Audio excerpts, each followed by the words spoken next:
ఈరోజు ఈ దోపిడీ జరుగుతుంటే దీని గురించి ప్రస్తావిస్తుంటే మీరు నిమ్మకి నీరు ఎత్తినట్టుగా వ్యవహరించడం కూడా కలెక్టర్ గారికి కరెక్ట్ కాదు. కాబట్టి కలెక్టర్ గారు దీనిలో వెంటనే జోక్యం చేసుకోవాలి. మేము స్పష్టంగా చెప్తున్నాం, ఇది ఆషామాషి విషయం కాదు. కొంతమంది అధికారులు అవగాహన లేక సిఎస్ఆర్ నిధులంటే ఆడిట్ ఉండదులే, సిఎస్ఆర్ నిధులంటే ఎంత తిన్నా కూడా లెక్క ఎదలే అనుకుంటున్నారేమో. ప్రతి సిఎస్ఆర్ రూపీకి అకౌంటబిలిటీ ఉంటుంది. అధికారులు రేపు ఇబ్బందులు పడతారో. మీరు నారాయణ ఉంది, నారాయణ పాఠాలు చెప్పినంత సులభంగా చెప్తాడు మీకు, మామూలుగా ఏదో చెప్పండి అని చెప్పి, లేదా కాఫీ కొట్టినంత సులభంగా ఉంటుంది నారాయణ వ్యవహారం. కానీ అధికారులకు ఆ విధంగా ఉండదు. రేపు గుర్తుపెట్టుకోండి.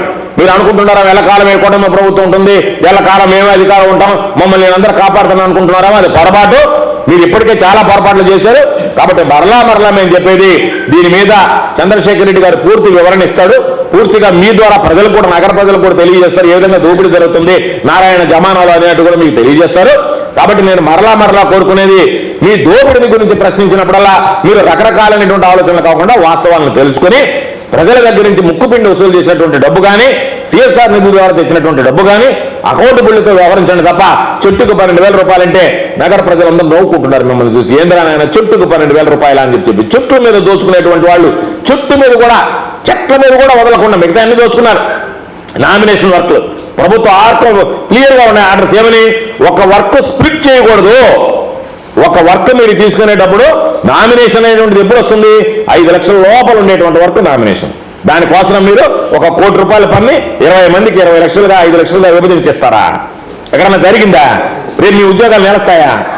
అట్లా ఒకే వ్యక్తికి ఒకే వర్క్ స్ప్లిట్ చేసి ఇస్తే రేపు దాని మీద విచారణ జరిగితే ఇంజనీరింగ్ అధికారుల దగ్గర నుంచి, కమిషనర్ దగ్గర నుంచి ఎంతమంది వెళ్ళకపోతారో, ఎంతమంది ఇబ్బందులు పడతారో, ఆ రోజు ఎవరు మిమ్మల్ని కాపాడతారో స్పష్టంగా ఉండే జీవోలు. ఏమని, ఒకే నేచర్ ఆఫ్ వర్క్ ఉంటే దాన్ని టెండర్లు పిలవాలి తప్ప మీ ఇష్టం ప్రకారం మీరు స్ప్లిట్ చేయడానికి వీలు లేదు అని చెప్పి ఉన్నాయి.